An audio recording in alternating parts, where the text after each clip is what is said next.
And welcome everybody to the Rant Raw review, where me, your host, Anthony DeStefano, will try to run down Raw as quickly as I can.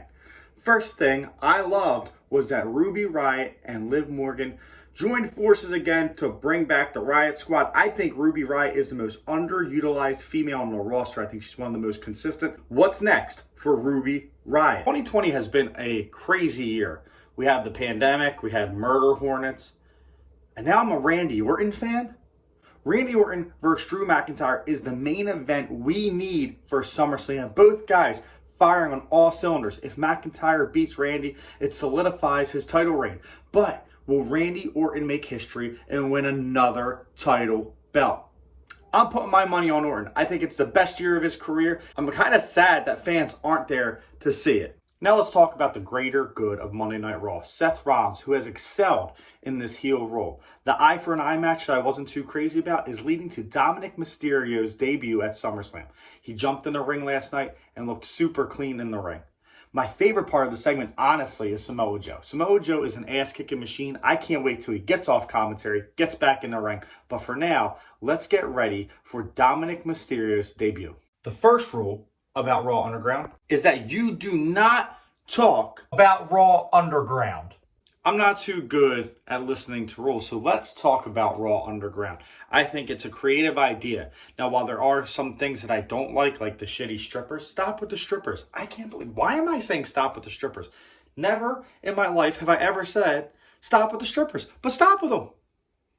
The camera cuts are a little crazy, but if this is a way to build talent and build new stars and make a storyline, then I'm all for it. The Hurt Business came in at the end, clean house, and that's awesome. They showed Lashley's dominance. That's what we want. Lashley dominant. We want Lashley, Lesnar. That's all we've asked for. Is this the way we can get it? Is by establishing Lashley as an ass kicker.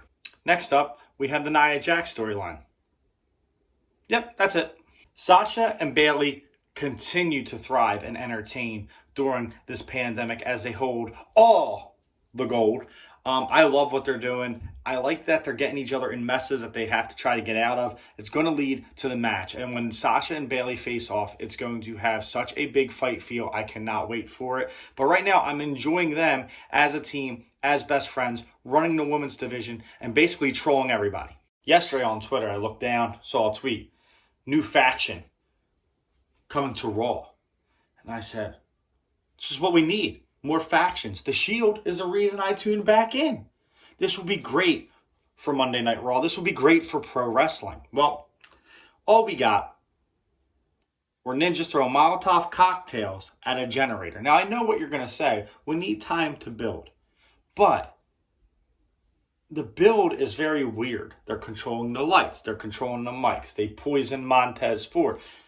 It's just a lot, and we had no payoff last night. Now, maybe next week we get more, but I like people who just come and establish their dominance. How the Shield debut, we didn't even know. There was no tweet. So I think WWE would have been smarter not to tweet it. And then you see someone blowing up a generator. You see the lights flickering, and you're wondering what the hell is happening on Monday Night Raw. So by announcing them, you take away this shock factor that all WWE fans or all wrestling fans love. But that's my opinion, and that was the Rant Raw review. Is that the name? I forget the name. I don't care. But I'm doing these to kind of give you an appetizer for the entree. And the entree is the Rant Foundation, formerly known as Rant with Ant, coming back SummerSlam week. We will see you then. Enjoy wrestling until then. I'll be checking in every week. Ah, yes, sir.